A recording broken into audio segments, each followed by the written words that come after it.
Bon, je viens de prendre mon petit café, place du marché au blé, parce que oui, aujourd'hui, Tilt est à Loches. Alors moi, je connais pas bien le sud Touraine, alors du coup, je suis super ravi d'être là pour passer une journée complète. J'ai pris plein de rendez-vous pour vous faire découvrir plein de belles choses. Et si vous pensiez tout connaître du sud Touraine et de Loches, eh bien, je vais vous montrer que ça vous réserve encore de belles surprises. Et moi, j'aime les surprises. C'est pour ça qu'aujourd'hui, je vous propose une visite 4 étoiles. Direction la cité royale de Loches. Regardez, c'est tout là-haut. Voilà, c'est là, tout là-haut qu'on va grimper. Si, je vous assure. La cité royale, c'est LE monument incontournable de Loches. Un monument 2 en 1, avec d'un côté le logis royal et de l'autre un immense donjon. Il est situé tout au sud de la cité. Vous savez, on le voit de loin quand on arrive dans le coin. Ah, mais j'y pense. Vous êtes déjà monté tout là-haut? Non? Alors la séance de rattrapage, c'est maintenant. Je veux savoir, c'était sympa le donjon ou pas alors? Ah bah c'était très bien. Faut y aller? T'as grimpé oui, ça- jusqu'en haut? Oui. Toutes les marches? Ah, ça fait un peu peur? Bon, mais j'y vais quand même, je vais essayer d'être courageux. Si t'as réussi à le faire, je vais y arriver. Merci jeune fille pour les encouragements. Bon, si tu l'as fait, je peux le faire. Et ainsi, vous allez tout savoir sur Fulk Néra, le comte d'Anjou. C'est lui qui est à l'origine de ce bijou de l'architecture militaire. Céline Sèvres-Mandard est guide au donjon de Loches et elle me fait prendre de la hauteur pour avoir le meilleur point de vue sur l'édifice.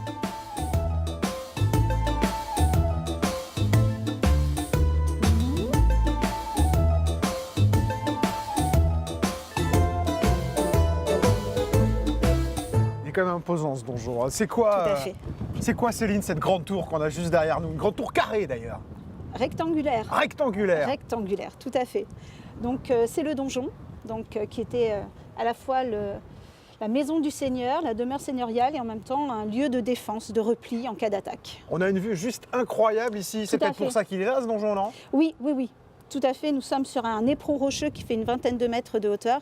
Donc en général, lorsqu'on voulait construire un donjon, on s'assurait d'un point en hauteur, mais également d'un point d'eau, et c'est le cas pour l'Indre qui coule en contrebas. Bon, moi j'ai vu en passant tout à l'heure, il a l'air d'avoir servi le donjon. Il y a plein d'impacts sur le mur. Qu'est-ce que c'est que tous ces impacts? Alors, ce sont les traces de 2 sièges qui ont eu lieu à Loches à la fin du XIIe siècle et début du XIIIe siècle, qui ont vu l'affrontement des 2 grandes familles dynastiques de l'époque, les Plantagenets d'un côté et les Capétiens de l'autre. Et ça a marché ou pas, le siège, dans un sens ou dans l'autre? Ils sont rentrés ou pas? Alors, je dirais qu'on lançait des boulets, mais en parallèle, on faisait des tractations financières et territoriales pour obtenir les forteresses. Ah, on n'allait pas forcément jusqu'au bout, des fois on faisait Pas juste un forcément. accord pour dire bon, ok, Voilà, vous êtes là, exactement. on arrête là. Tout à fait. On était combien de garçons dans ce lieu-là quand on était à l'époque? Alors ça dépendait en fait si le seigneur était là ou non. Lorsqu'il y avait la famille, on pouvait monter à une centaine de personnes. Et lorsque le seigneur se déplaçait, il restait une garnison, environ une 50aine de personnes, pour surveiller les lieux. Et on s'ennuyait pas parce qu'en dehors des périodes de siège, qu'est-ce qu'on faisait? Alors on avait des activités, musique, banquets, chasse. Voilà, on avait quand même un temps de loisir. Bon, je peux prendre une petite photo moi, Bien parce que sûr, ça sent mieux. bien C'est sûr. absolument sympa. Moi, je prends une petite photo par ici. C'est quoi qu'on voit là juste devant que je prends en photo? Alors la collégiale Saint-Ours. Et vous avez un petit peu plus loin l'abbaye de Beaulieu-les-Loges qui a été construite par le constructeur du donjon, Fulk III Néra, Bon, donc au début du XIe siècle. Incroyable ici. Oui, tout à fait. Des hauteurs du donjon, direction le sous-sol. Céline me conduit au cachot. Et on y accède par un escalier assez impressionnant qui s'enfonce progressivement vers les cellules. Alors je n'ai pas peur, mais je peux vous dire que l'atmosphère qui règne ici est très spéciale. Et dans les entrailles de la roche, une découverte. Un cachot très spécial. C'est quand même un cachot grande classe ici, là. On est où? Alors nous sommes dans un cachot 4 étoiles qui bah ouais. était destiné aux prisonniers de guerre, donc aux personnes qui, en échange de leur libération, devaient donner de l'argent, devaient donner une rançon. Donc ce cachot était celui de Ludovic Sforza, qui a été duc de Milan de 1494 à 1500. C'était un duc ou c'était un criminel? Alors c'était un duc qui a été fait prisonnier sur champ de bataille. Voilà, donc pas un criminel en C'est tant pour que ça qu'il tel. était bien traité. Il y avait Voilà, même voilà, il y la avait salle des- de bain, les toilettes à côté. Alors, quoi. les latrines, effectivement, le cachot était meublé, il avait la possibilité de sortir, d'aller chasser en forêt, alors sous bonne garde, bien sûr. Mais en tout cas, c'était des conditions de détention exceptionnelles. Et puis on voit quand même sur le mur, là, c'est quoi? C'est des peintures Alors, ce sont des peintures réalisées par le prisonnier lui-même. Donc on lui a fourni des échafaudages. Parce que moi, je suis pas assez grand pour aller peindre au plafond. Moi non Il a plus, demandé les rassurez-vous. échafaudages pour aller jusqu'en haut. Voilà, tout à fait, tout à fait. Et on Donc, lui a fourni et les pigments et tout. le cachot était entièrement peint, il faut le savoir. Et il a utilisé effectivement des pigments pour pouvoir décorer sa cellule. Alors, qu'est-ce qu'il voulait dire dans ces dessins? Il y a un message, il y a une signification à tout ça? Alors oui, c'est assez mélancolique. C'était voilà, le fait d'être enfermé pour lui était quelque chose de très compliqué, d'être loin de son Milanais natal. Donc voilà, il a voulu un petit peu mettre de l'Italie dans ce cachot. Et c'est ces étoiles là qui représentent l'Italie, c'est ça? Alors, pour ces étoiles, on n'est pas forcément sûr de la signification. Certains ont dit que ça pouvait être une représentation d'une fleur de mûrier, symbole de la famille Sforza, Il y a plein mais de rien mystères, n'est en moins tout cas, sûr. hein. Et en plus, il avait quand même une fenêtre. Voilà, C'est tout quand même à fait. la grande classe parce qu'il avait carrément vu vers l'extérieur. Vu vers l'extérieur, effectivement, on peut voir aussi l'épaisseur des murs, c'est impressionnant. Et par contre, plus on descendait dans le cachot, moins c'était sympa et plus la classe sociale était basse. Hein. C'est ça, et plus le crime était important. Ah d'accord. Et du coup, plus de fenêtres, plus rien Voilà, et pas de sortie à l'extérieur. exactement. C'était beaucoup moins sympa quand même. Hein. Je vous le confirme. Je suis pas claustrophobe et encore moins peureux, mais je suis content de sortir de cette prison pour poursuivre la visite. La Cité Royale, c'est un livre d'histoire grandeur nature. Le monument appartient au conseil départemental. Et cette année, opération relooking. La Cité Royale s'est offerte une nouvelle scénographie. Une petite révolution que m'explique Céline Ballesteros, vice-présidente du conseil départemental en charge de la culture, et Valérie Gervais, présidente de l'office de tourisme de Loches-Touraine-Château de la Loire.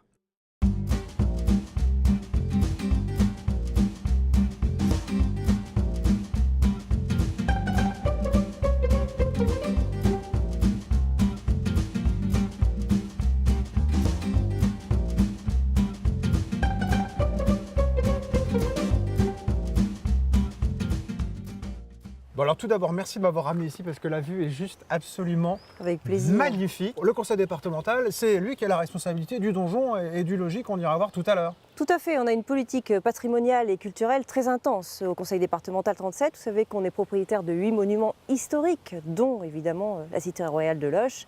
Donc c'est pour nous des budgets importants et aussi des manifestations importantes chaque année dans chaque monument. Donc Et là, c'est- vous avez mis le paquet parce qu'il Oui. y a plein de nouveautés. Hein. Voilà, tout à fait. Alors chaque année, on met le paquet, comme vous dites, sur un monument divers ou varié. Cette année, c'est Loches. Une belle scénographie, vous verrez, avec des choses extraordinaires, avec aussi des projets pour l'année prochaine. Enfin, tout ça s'étale dans le temps. Il faut venir voir ce qui se passe à Loches, parce que pour les familles, pour les enfants, les adultes, c'est un moment extraordinaire à passer. Et puis du nouveau, il y en a aussi dans ce qu'on va présenter parce qu'on a découvert plein de choses. Il y a des recherches qui ont été faites et il y a des nouveautés. Moi, j'ai vu qu'il y a des archéologues qui avaient passé la tondeuse. Qu'est-ce qui s'est passé là? Oui, bon, ben, ça, c'est les techniques modernes. Mais c'est vrai que depuis 2013, nous avons 5 campagnes de fouilles qui ont eu lieu sur Loches, enfin sur la Cité royale. Donc c'est vrai que chaque année, on découvre des choses. Et c'est important, parce que c'est important de préserver ce patrimoine, mais c'est important de savoir aussi ce qui s'est passé.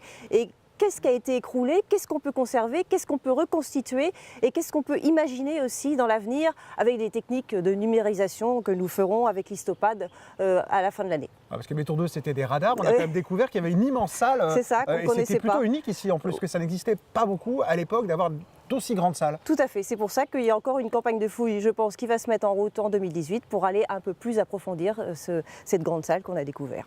Impeccable. Bon, il n'y a pas que la Cité Royale autour de Loches, il y a plein de belles choses. Qu'est-ce qu'il y a d'autre? Qu'est-ce qu'il faut qu'on aille voir? Eh bien, il suffit de regarder déjà.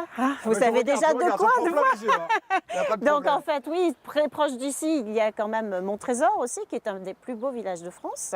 Donc avec un très très beau Val d'Indrois. C'est un endroit très intéressant. Et puis aussi, eh bien, sur ce Val d'Indrois, on a aussi Chédigny. Ah. Et Chédigny, c'est le village jardin remarquable de France. Avec une spécialité, si j'ai bien en termes de fleurs. Ah, en fleurs, ce sont les roses, Ah, oui, voilà. tout à fait. Ce sont les roses, mais aussi un environnement très fleuri. Donc après, ben, vous pouvez vous balader. Puis il y a aussi la forêt de Loches, qui est quand même une forêt domaniale magnifique. Où, en fait, ici, on est entre nature et patrimoine tout le temps, avec cette envie de flâner pour prendre le temps et de profiter du moment qui passe et de se reposer, et de venir dans des endroits comme ici, ou descendre dans la ville, profiter du marché le samedi matin. Voilà, c'est tout ça. Ça, c'est le Lochois. D'accord Valérie, mais pas le temps de flâner pour l'instant. Pourtant je vous jure que c'est tentant. Les ruelles de la cité sont magnifiques. J'ai l'impression d'être en vacances. Je passe devant la collégiale Saint-Ours et il est là, le logis royal. Bienvenue au XIVe siècle, dans l'une des résidences favorites de la dynastie des Valois. Jean-François Tulle, c'est le responsable de la cité royale de Loches, et nous allons découvrir avec lui que les femmes ont marqué durablement l'histoire du lieu. Le logis royal, Jean-François, c'est déjà impressionnant de ce côté-là.